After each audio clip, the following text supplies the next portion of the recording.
ஜப்பானில் தங்கள் குழந்தைகள் புத்திசாலிகளாக வளர வேண்டும் என்பதற்காக பெற்றோர் ஒரு மணி நேரத்திற்கு $15 வரை செலவு செய்கிறார்கள். இது அனைத்தும் சாதாரண மரக்கட்டைகளை கொண்டு தொடங்குகிறது. முக்கிய அம்சங்கள். இந்த கல்வி முறை சுமிகி என்று அழைக்கப்படுகிறது. முதல் பார்வையில் இது ஒரு சாதாரண விளையாட்டைப் போலவே தோன்றும். குழந்தைகள் பல்வேறு வடிவங்களை இதை கொண்டு உருவாக்குகிறார்கள். கணிதம் மற்றும் கல்வியில் ஜப்பான் தொடர்ந்து உலகின் முன்னணியில் உள்ளது. இதற்கு சிறுவயதிலேயே விளையாட்டின் மூலம் அளிக்கப்படும் மூளை பயிற்சி ஒரு முக்கிய காரணம் என்று பலர் நம்புகிறார்கள்.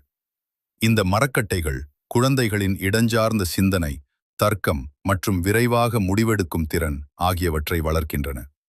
இங்கு டேப்லெட்டுகள் அல்லது கார்ட்டூன்கள் இல்லை. வெறும் விளையாட்டு மற்றும் மூளையின் செயல்பாடு மட்டுமே முன்னிலைப்படுத்தப்படுகிறது. அனைத்து குழந்தைகளுக்கும் சிறந்த கல்வி கிடைக்க வேண்டும். இந்த முறை ஏன் ஜப்பானில் மட்டும் இவ்வளவு சிறப்பாக செயல்படுகிறது? மற்ற நாடுகளில் ஏன் இல்லை?